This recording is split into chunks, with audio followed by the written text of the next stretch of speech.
your question comes around body corporates. A new buyer purchased a property in a sectional scheme, and first month comes, and the levy statement comes out, and bam, this special levy, right?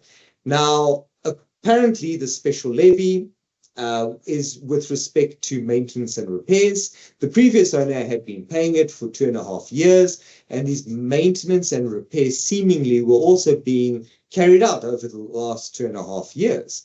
So the question by this buyer is, why should he pay a special levy when the previous owner had been paying a special levy for the last 2.5 years?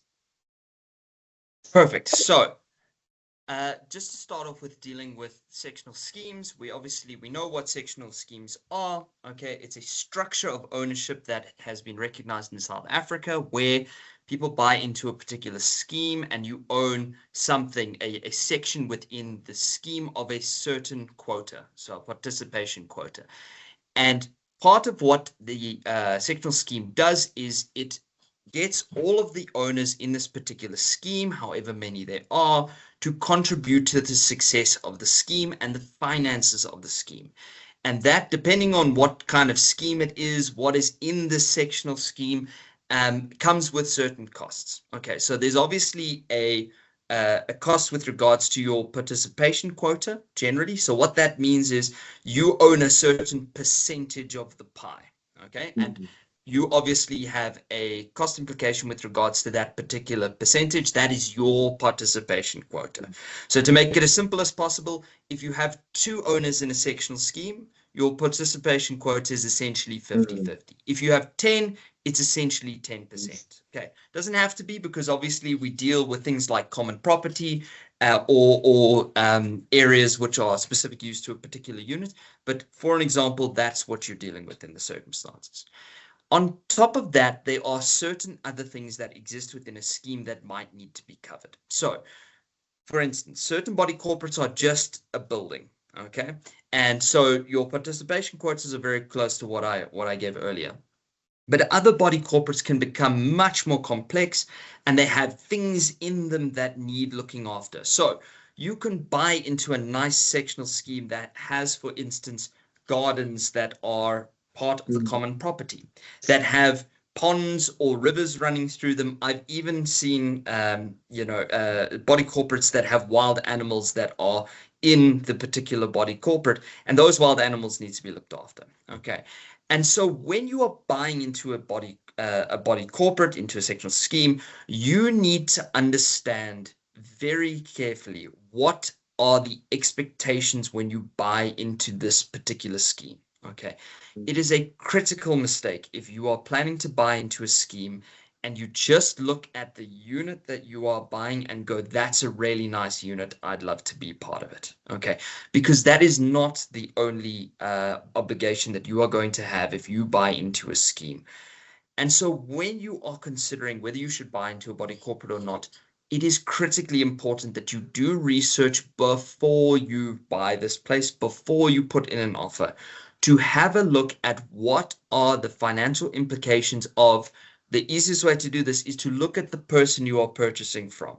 So the person you are purchasing the property from is already getting a monthly levy statement from the body corporate. And that statement is going to set out what are the charges that they are paying every month already to the body corporate for owning that particular property. Go look at that statement. It's the easiest thing to look at to determine exactly what your obligations are. It's going to have charges on that particular statement that if you were the owner, you would be the one carrying those particular charges. Now, it's critically important you look at that before you buy a property, because in terms of that statement, there can be a number of things which you might not anticipate, but which are being charged. Okay, for instance, every body corporate sectional scheme is expected to have a reserve fund, okay, which is a set of money, okay, 25% of the annual returns that the body corporate takes set aside, which is there so that the body corporate has a safety net in case something needs to happen with respect to the body corporate. a minimum value of 25% is needed. And if that 25% is not set aside, the body corporate is legislatively imposed to set aside a certain amount towards that reserve fund every single month. Okay, it's 15% of the levies that come in. That needs to go to the reserve fund. And the way the body corporates deal with this is they impose a reserve fund levy. Okay, this is just an example. That is something which you might not anticipate you have to pay, but if you look into the statements, okay, you will see that there might be a reserve fund levy. Same thing with a special levy. A special levy is a resolution taken by the body corporate to address certain issues that might exist within the body corporate. That can be, for instance, say they've fallen short on utilities owing to the body corporate. There was something that's gone broken or missing or whatever the case is. Or even in the case that we've been given, they wanted to do some renovations on the property, upgrades, etc.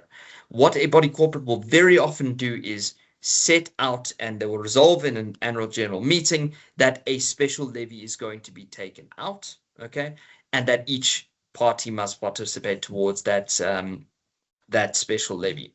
So this is something that you need to look at, and I say look at the levy statement of the previous owner, because that's the easiest way to digest what exactly your expectations are. Once you've looked at that levy statement and you see, hey, I see there's a special levy that's being applied to this particular owner, that is your opportunity to then go and do actual research, to go and find out what that levy is. So you want to be looking at what the annual general, the minutes of the annual general meeting for every year, find out what exactly this levy is, what it relates to, and importantly, how long it's going to last. Because if there is a special levy imposed, have they done it for a limited period, or is this an ongoing levy that essentially they're going to wrap up at some future time that's maybe not even minuted at this point? Okay, these are the considerations you have to have a look at. Start with the levy statement. Don't end at the levy statement. Go into the financials. Ask the questions that you need to, either from the trustees in place at the time, or if there is a managing agent, ask the questions from the managing agent. These things are critically important before you decide to put in your offer for the property. Because our question today is an owner who is basically saying, look, as he understands that the special levy's already been paid for 2.5 years, and he doesn't understand why now he's the purchaser of the property, why he is liable for this levy in the circumstances. But the truth is, if you are an owner and the special levy has been implemented and you take ownership of this property during that period where the special levy is being implemented, you as the owner are liable together with all the other owners of the scheme to cover this amount. Unless there's some sort of special way that the special levy has been implemented, you can't simply argue, no, I'm a new owner and I didn't agree to the special levy at the time it was implemented, therefore I'm not paying it. Absolutely not. When you buy into the scheme is a contractual relationship between you as the owner of the particular property and the scheme as the entity who's running that particular scheme. And you are buying into that contract with all of its niggles with it. So please be very careful.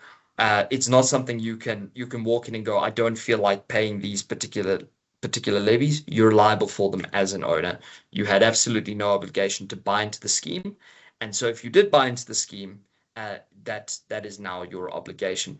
Please be very careful. Please do your research when you are buying into a sectional scheme. I know it is a system that's been created in South Africa that actually does have a lot of benefits, because it means that people can access property who would not in the past have been able to. Okay, so it used to be that you had to buy full title properties. It was an expensive endeavor, and this is a way that the law has developed to allow people to access property who might not have been able to in the past. So it is a brilliant tool, but you need to do your research. You need to know what you're getting yourself into. So unfortunately, if I write it in today, it does look like this is something that's going to bind you in the circumstances, and you're going to have to pay that levy. Thanks, Nick. Perfect. Thank you, Bruno. And that brings us to the end. We will see you next week. Awesome. Have a good one. All right. Cheers. Cheers.